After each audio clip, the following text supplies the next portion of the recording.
Hello everyone, কেমন আছেন সবাই? তো আজকে এই যে চলে আসছি আমার শাশুড়ির নিজের হাতে লাগানো লাউ গাছে লাউ কাটতে। তো আজকে আমার শাশুড়ি বলতেছিল লাউ দিয়ে আর পাঙ্গাস মাছের মাথা দিয়ে রান্না করতে। তো শাশুড়ি আর বৌমা মিলে চলে আসছি প্রথম এই গাছ থেকে লাউ কাটবো। লাউটা দেখতে লাউটা অনেক বুড়া হয়ে গেছে, এক কথায় যেটা আমাদের ভাষায় বলে। আমার শ্বশুরবাড়ি অঞ্চলে কিন্তু লাউকে নাই বলে, আপনাদের ভাষায় কি বলে বলে যাবেন। আর এই যে আমার সাথে গেছিল আমার মামাতো বোন, ওর যখন মুড ভালো থাকে তখন ওর যেখানে ইচ্ছা সেখানে নিয়ে যাওয়া যায়, কিন্তু মুড ভালো না থাকলে খালি কান্না করবে। তো এই যে সাথে গেছিল, তো ওরা একটা ছোট একটা লাউ কেটে দিছি, ওইটা নিয়ে যাচ্ছিল। তো এই যে আমি বাড়িতে এসে লাউগুলো কেটে নিয়েছি রান্না করার জন্য।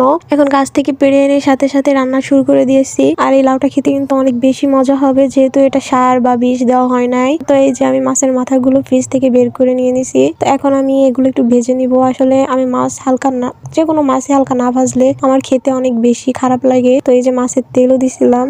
তো এরপর মাছের মাথাগুলো হালকা পাতলা একটু ভেজে নিলাম। আর এরপর মরিচ পেঁয়াজ তেলে দিয়ে তারপরে হলুদ গুঁড়া, ধনিয়া গুঁড়া, শুকনো মরিচের গুঁড়া আর লবণ দিয়ে আবার মাছের মাথাগুলো দিয়ে এটা আমি সিদ্ধ করে নিব, আসলে মাথার ভিতর যাতে মশলাগুলো ঢুকে। আর এরপর সিদ্ধ হয়ে গেলে এর ভিতরে লাউ দিয়ে দিব।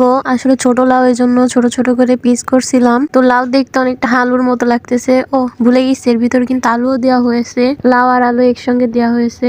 তো এই যে রান্না কমপ্লিট। তো দেখতে যেমনটা লোভনীয় হয়েছে, খেতে কিন্তু অনেক বেশি মজা হয়েছিল। তো সবাই ভালো থাকবেন, আল্লাহ হাফেজ সবাইকে।